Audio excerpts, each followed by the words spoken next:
Iran से बड़ी खबर है, क्योंकि ईरान लगातार रूस के साथ खड़ा हुआ है। ईरान ने रूस को एक बार फिर से ड्रोन भेजे हैं। यूक्रेन पर हमले के लिए ये ड्रोन से एक बार फिर से भेजे गए। ईरानी ड्रोन पर अमेरिकी रिपोर्ट में बड़ा दावा, शाहिद 131 और 136 की जो नई खेप है। लगातार ईरान के कामाकाजी भी किस तरह से यूक्रेन में कहर बरपा रहे हैं, वो तस्वीर भी हम देख रहे हैं। और अब देखिए, ये तस्वीरें भी एक्सक्लूसिवली जो सामने आई है, यही वो ड्रोन है शाहिद 131 और 136, जिसकी नई खेप, नया कंसाइनमेंट अब रूस को भेजा गया है। और ये कितना विध्वंसक साबित हो रहा है वॉर जोन में, इसकी तस्वीरें भी हम आपको दिखा रहे लगातार। तो किसके पास कितनी डी पावर है, डी यानी कि ड्रोन पावर, किसके पास कितनी, दोनों का कंपैरिजन आपके सामने।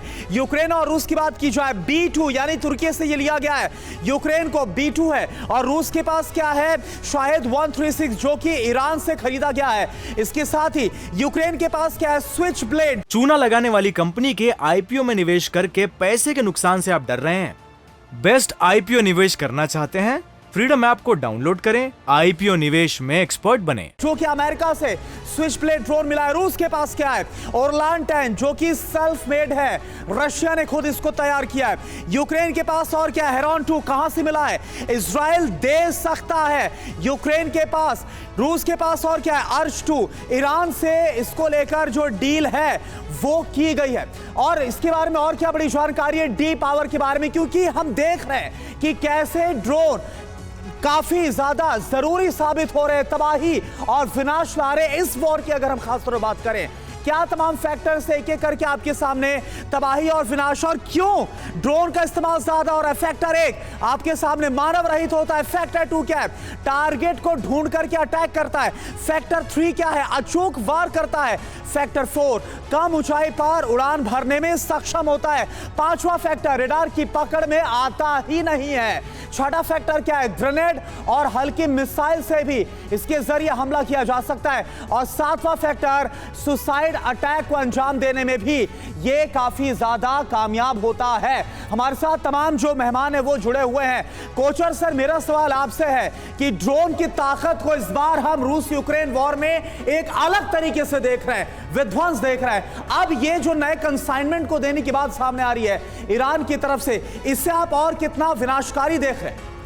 देखिए, ये बहुत इंपॉर्टेंट है, बिकॉज ड्रोन वॉरफेयर अभी एक रिकॉग्नाइज हो चुका है। एक स्ट्रैटेजिक वॉरफेयर का दर्जा उसको ऑलरेडी मिल गया है। अजरबैजान की भी जब लड़ाई हुई थी, उस टाइम भी ड्रोन इतने कामयाब हुए थे, और इस लड़ाई में भी हो रहे हैं। इंडियन आर्मी भी ड्रोन्स खरीद रही है। तो ये जो ईरान से ड्रोन्स आ रहे हैं, ये एक बहुत इम्पैक्टफुल, बिकॉज हम लोग नज़रअंदाज कर रहे हैं ईरान की कैपेबिलिटी को।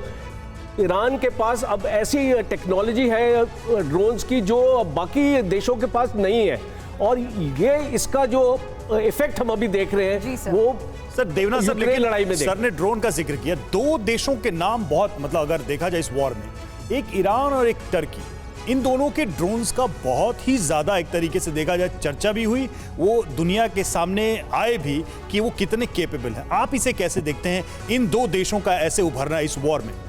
देखिए रवि, ईरान जो है वो अपनी ड्रोन टेक्नोलॉजी, चिप्स जो कि उसने पेट्रो डॉलर देकर खरीदे हैं, उनके बलबूते पर बढ़ा रहा है। जहां तक टर्की की बात है, टर्की का जो ड्रोन है TB2, उसके लिए जो इंजन है वो इंग्लैंड से ले रहा है।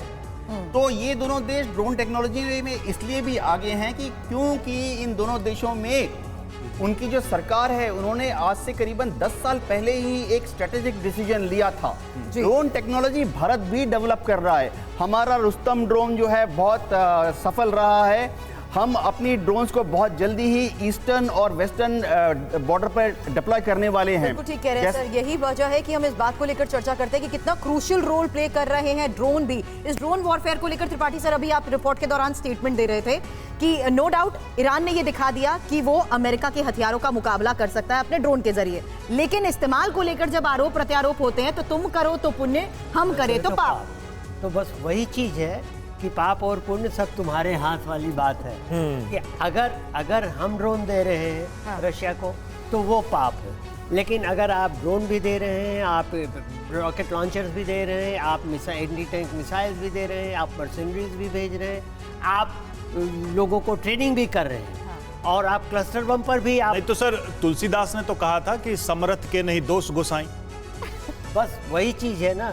लेकिन भाई कभी ताकतवर हैं तो हमारी कोई गलती है नहीं। लेकिन कभी कभी वही है कि चींटी भी जो है वो हाथी को मार देती है, तो वो नहीं ध्यान में रखते। और संजय सर इसमें चाहूंगा आप भी ऐड करें, जिनके पास ड्रोन तकनीक है जो सप्लाई कर रहे हैं उनकी तो बल्ले बल्ले, उनका तो मार्केट बढ़ता हुआ नजर आ रहा है। नहीं निश्चित रूप से, लेकिन मैं इसको दूसरे तरीके से देख रहा हूँ। देखिए अभी तक जो मुझे लगता है पोलराइजेशन जो होना चाहिए था इस युद्ध को लेके, वो पोलराइजेशन पीस कैंप और जस्टिस कैंप के बीच में होना चाहिए था।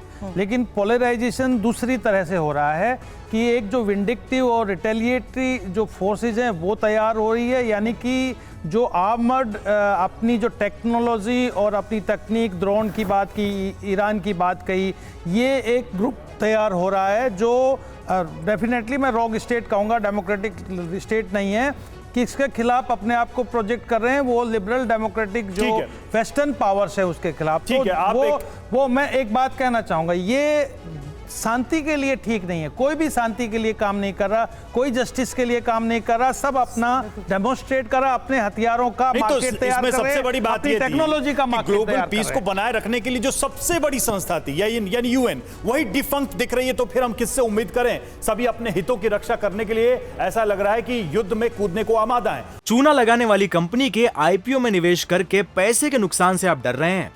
बेस्ट आईपीओ निवेश करना चाहते हैं? फ्रीडम ऐप को डाउनलोड करें, आईपीओ निवेश में एक्सपर्ट बने।